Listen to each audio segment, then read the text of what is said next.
Hello everyone and welcome to African Tech Gurus. This is your number one channel where we learn technology by doing. If you are new to this channel, thank you so much for clicking on our video. We appreciate you, and please make sure you subscribe and click on the notification bell button so that each and every single time we upload a new video, you are immediately notified. The other thing is, if you are a returning viewer and a returning subscriber, we thank you so much for coming back. Here we will continue learning, and thank you for even sharing with your friends who are also on this technology journey with us.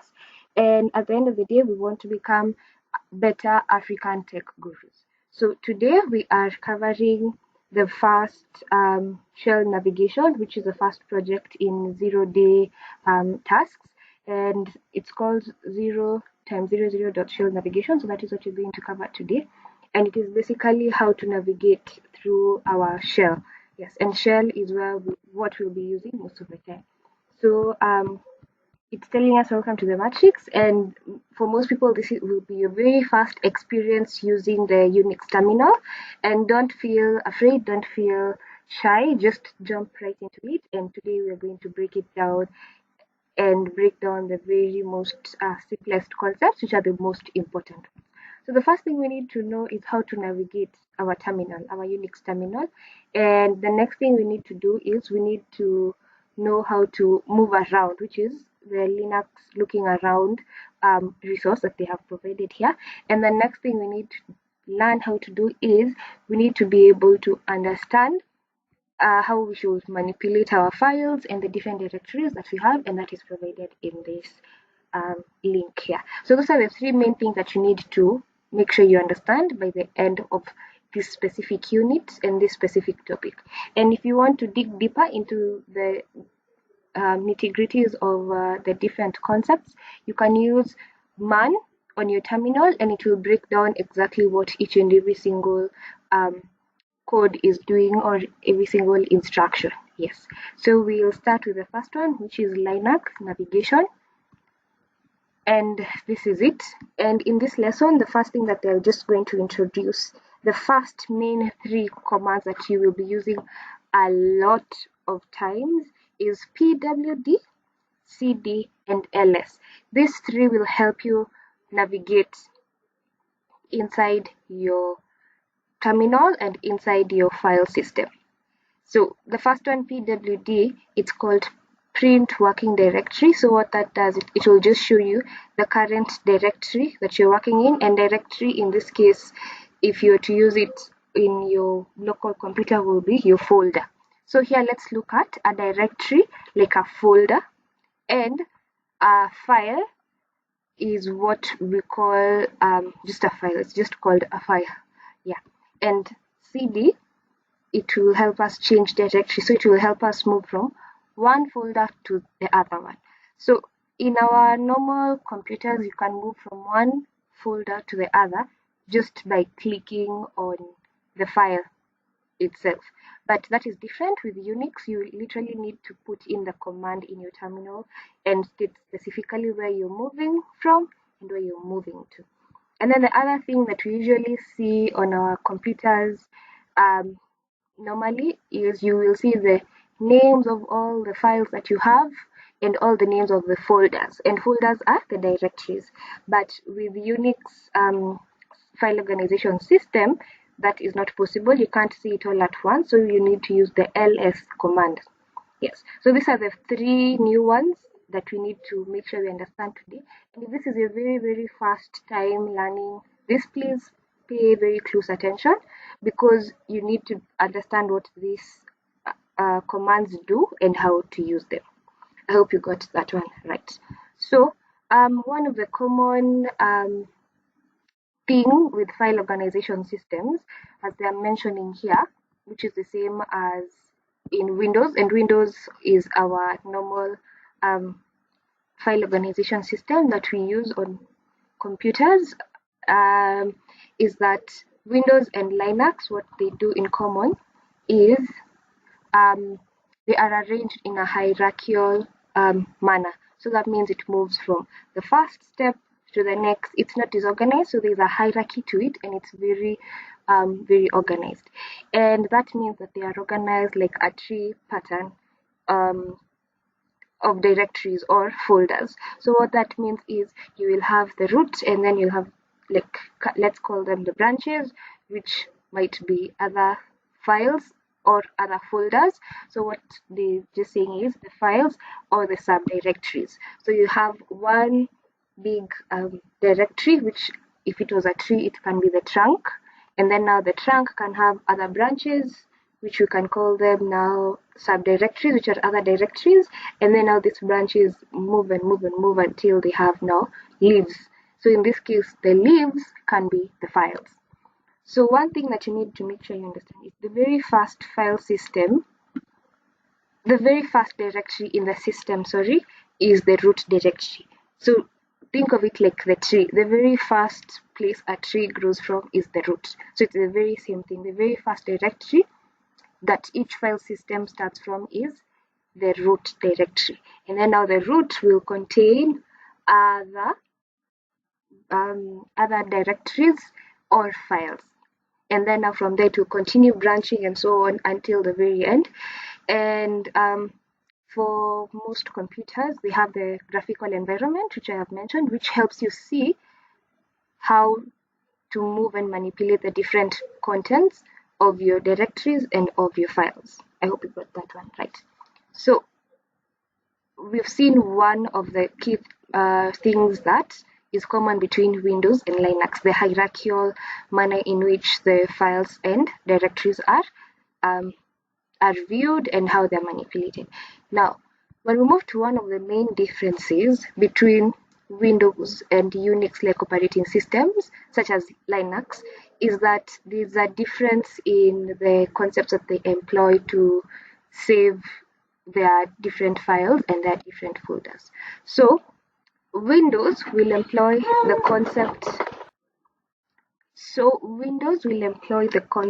of drive letters, and this Windows drive letters, it just means that Windows will have one root directory, and then it can have different linkages and different trees from there. So for Windows, what it employs is it will employ drive letters split system, and what happens here is that each different file system or each tree can be branched into a different tree. I hope you got that one right. So you will have one tree and it can have a different tree, and then within that different tree it can have now the different directories and the different files and subdirectories and so on and so on. But for Linux, it is very different. There is only one single tree, so there can't be a different tree within that tree in Linux. It can only accommodate one single tree. So the different storage devices may be different branches of the tree, but there is always one single tree. I hope you got that one right. There can be different storage devices, but at the end of the day, there is just one single tree in a Linux system. I hope that is clear. Windows will have a series of different trees, but Linux will have just one single tree. So now we can jump into the first command, which is the pwd. So here they're saying, since the command line interface does not provide a graphic picture of the file system like Windows do, that is why we need to use pwd. So here you can think of the file system as a maze kind of system. You enter the maze, which is like entering into your terminal or opening your terminal, and you are where you enter at, or where you're at if you've already entered, that is where you're standing at any given moment in that directory. So if you want to know where you are at and you're in this big maze, which in our case is our terminal, what will you do to know where you're at? You will just use pwd. I hope you got that one right. Pwd.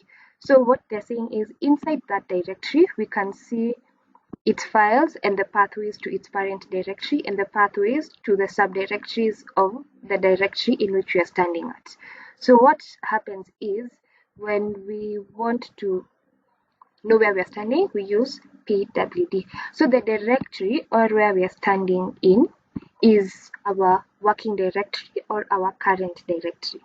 I hope you got that one right. The directory or the folder, if we can call it a folder where we are standing in, is called the working directory. So if you want to see that name or you want to know where you're standing at, you use pwd.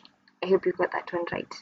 So here there is something I want us to look at. They are saying when we first log onto our Linux system, the working directory is our home directory. And this is where we put all our files, and on most systems the home directory will be called this, home/username, but it can be anything depending on the different system administrator that you are using.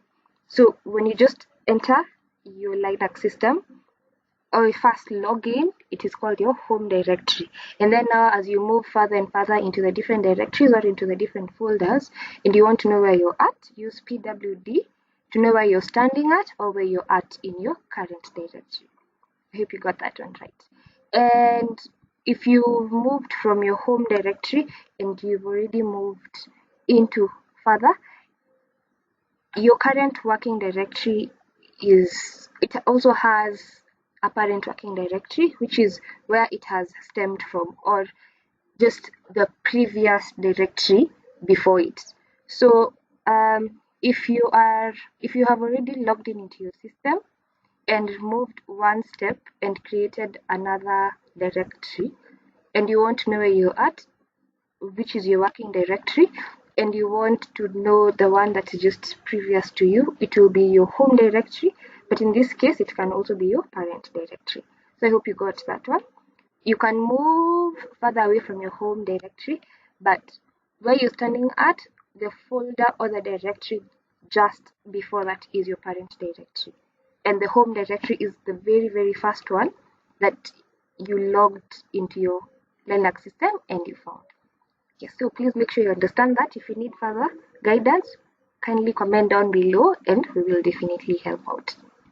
Now, the next thing is how to list the different files that you have in your system. So, as I've mentioned, most computers have the graphical user interface where you can see the different files that you have. But in our Unix systems, we can't have that visibly for us. So when we want to list all the files that we have in directories or know what we have, we use ls command. And there are a lot of different things you can use with the ls command. There are different options, but we'll look at that later. For today, we just want to understand what these commands actually do. And the next thing I want us to look at is the cd command, which is the change your working directory. Change the working directory. So here we are just changing where we are standing at. So we want to move from one point in the maze to another point in the maze. So to do this, we use the cd followed by the path name of where we want to move to, which is our desired working directory. I hope you got that one right. So here they are saying a path name is the route we take along the branches of the trees. So now we are just moving along the branches of this specific tree. And in this case, we have Linux tree, which is the same tree. And the path names can be specified into two different ways. You can have an absolute path name or a relative path name. You can have an absolute path name or a relative path name.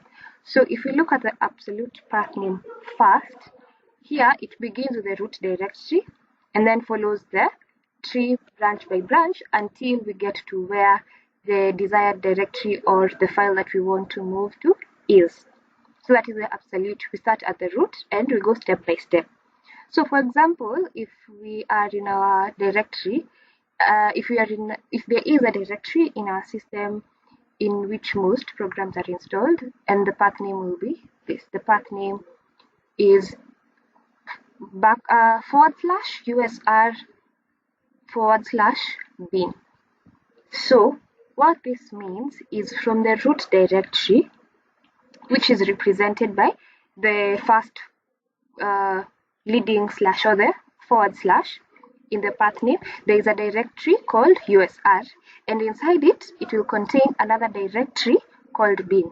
So that is all that it means. So the forward slash just tells us move from the root directory, and then from there move to the next directory, which is called bin. I hope you got that one right. So that is, you can see it here, what I have highlighted. CD, we are changing our directory, and this is the route that we want to follow, from the root to that folder called bin. And now when we type this, we need to press enter for it to execute. And once it has executed, we can now confirm using pwd to check what is our current working directory, or in simple terms, where are we standing at in this big maze.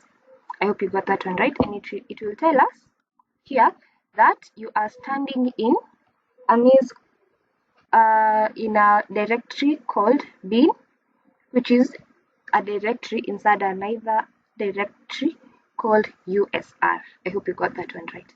And now the next question is we can ask ourselves, so what is contained in this directory called bin? And if we want to see what is contained inside this directory called bin, we use the command ls, which we have looked at before. I hope you got that one right. So another thing that maybe you might have noticed is the difference between this, the very first description of where we are at, and this one. So what this does is when you move your directory to your desired directory, for ease and for convenience, it will, the shell prompt will tell us here using the name where we are currently at this bin. It will just easily help us identify and know where we are at in our file system. So that is how we use the absolute path name to move from one directory to the next. So if we are to continue, there are something else they're telling us, which is very important, and you need to understand and make sure this concept sinks in. So here they're saying where an absolute path name starts from the root directory, which we have seen, it will eventually lead us to the destination, which is where we want to go to, our desired location or directory where we want to go to. Now, a relative path name, it will start from our current working directory. So what this means is it will just start from where you are at that specific time. And how we do this is slightly different from how we have seen absolute path names work. So to do this, we use a couple of special notations to represent our relative position, and our relative position is where we are at in the file systems tree. So the two notations that we need to make sure we understand is one single dot and two dots. So a single dot will refer to the working directory itself. So it will just be where you're standing at. That single dot represents where you're at. So you'll see this even later on in other code as well, that when you use the single dot in any combination of commands, it will represent your working directory. But if we use two dots, it will refer to our working directory's parent directory. So our working directory, it has stemmed from another directory. The same way we see in our Windows system, there is a folder within a folder. So if we have that folder within a folder, the first folder is where we are standing at, and it is inside a bigger folder. So that is all it means. Our working directory is the inner folder, and our parent directory is the outer folder. So that is what it just means. That's it. It doesn't mean a lot of things. So now we had already seen how to use the absolute path name, how to use that. Now let us look at how we can use a relative path name. So here we are using cd, which means change directory, and two dots, and what this is saying is just change your directory from the current directory to the parent directory. I hope you got that one. So in this case, USR is our parent directory, as we have seen here, what I have highlighted. Bin, which is a smaller directory, is inside USR, which is the bigger directory. So that is all it means. This means exactly that. So this is exactly the same as it's just the same thing as saying move to the parent directory. I hope you got that one right. So using two dots is the same as using this CD. We want to change our working directory and you want to go to the parent directory. So if you are a user, which one would you prefer? I would prefer using two single dots because I don't have to, one, type a lot, and two, I don't need to know exactly the name of the parent directory. So using the relative path name, in this case, it is easier compared to using the absolute path name. So the next thing we want to cover is another way that you can change the working directory, and we can use two different ways, and we want to see which one will be easier. So earlier we used this to change our working directory, and we checked where we are standing at, and it was in bin, which is inside USR directory. So if we are to use the relative name, remember we can use a single dot to represent our current working directory. And how we know our current working directory is we can just look at this display from our system, and here our current directory is USR. So what we just need to do is CD and dot will represent our current working directory, which is called USR, and a leading slash or a forward slash and the name of the other directory, or in this case subdirectory. It's the same thing, and it is called bin. And once we put that in and press enter, it will move us into that. And how we get to know that is if we look at our display, it will give us bin in this case, and that will tell us you are now currently standing in bin. And if we just want to confirm that, all we need to do is type pwd, which helps us print the current working directory, which is displayed here below. So sometimes you really don't have to print or type out the dot and the forward slash, as long as you know where you're standing at. And in this case, we are standing in USR here. We're standing in USR. And how we can do this without typing dot and forward slash is we just type CD and bin, because we are already in our directory called USR. The only thing now we need to mention next is the name of the directory we want to move in. And it is as simple as typing out the command cd bin. So that is generally it. So please make sure you understand how to use pwd, how to use ls, and how to use cd. Another thing that they have done for us here is they have a few shortcuts that we can use. And they're saying that if we type cd followed by nothing, cd will change the working directory to our home directory. So what that means is it will take us to the very, very beginning of our file system, which is our home directory.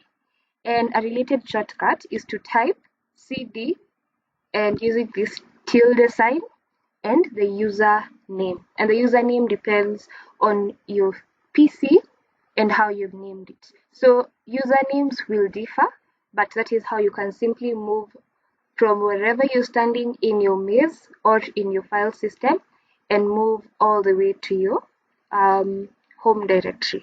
I hope you got that one right. So the next thing is when we type cd and one single dash, as mentioned here, it will just change our working directory to the one that was previous. So you don't really need to cram your previous directory that you're working in. Just type cd dash and your device will take you to the previous one that you're working in. And there are some very important facts that you need to know or understand for you to be better placed to know how to navigate in your file system. So one thing that we need to know is that files that begin with a period character are hidden. So this means that when we use our ls command, it will not list these names that start with a dot character unless we use ls-a. So what this will do is it will just display all the files, because as we mentioned, our Unix systems don't have that graphical user interface where we are able to see all the files and all the directories. But in this case, when we use ls-a, we will be able to see all the files, all the directories, everything, and in this case even the files that begin with a period character that are normally hidden when you use ls. The other thing we need to know is that file names in Linux systems are case sensitive. So if you have two different files, one named file1 where F is capital and the other one where F is a small case letter, this will be treated as two different files. I hope you got that one right. This will be two very different files. Another thing we need to understand is in Linux, our Linux does not have the concept or the understanding of what a file extension is like in Windows. And in this case, a good example will be in Windows, we have Word documents, we have Excel documents, we have PDF documents. So we can easily save them and refer to them using the .pdf, .excel, and so on and so forth. But for our Linux systems, they don't have that. So we need to specifically save them with those extensions, because Linux will not know it, because it does not care about the different file extensions. The other thing that we need to know is that though Linux will support long file names, which may contain embedded spaces and punctuations and characters like that, please make sure that you do not have spaces in your file name. In Windows, you can save your name, your file names with spaces in between. For example, if we had a file called shell navigation, we can type out shell and space navigation in Windows systems. But in Linux, please don't embed that in the file name. Instead, you can decide to have shell navigation as one word with no space in between these names, or you can decide to have shell and have an underscore and navigation next. So limit the punctuation characters to only period, dash, and underscore. So if there are any other punctuations that are there, like comma and anything else, it will not allow you to use it. It will only allow period, a dash, and an underscore. But most importantly, do not embed spaces in the file names. Yes. So that marks the end of our review for this very fast shell navigation concept, which is the most important one, and it will be covered in today's content. If you liked today's video, please like it, share it with a friend, and make sure that you subscribe and click on the notification bell so that each and every single time we post a video, you are quickly notified and you're notified in good time. Thank you for watching today's video, and until next time, please enjoy and have a good time and continue coding, and happy coding. And until next time, happy coding.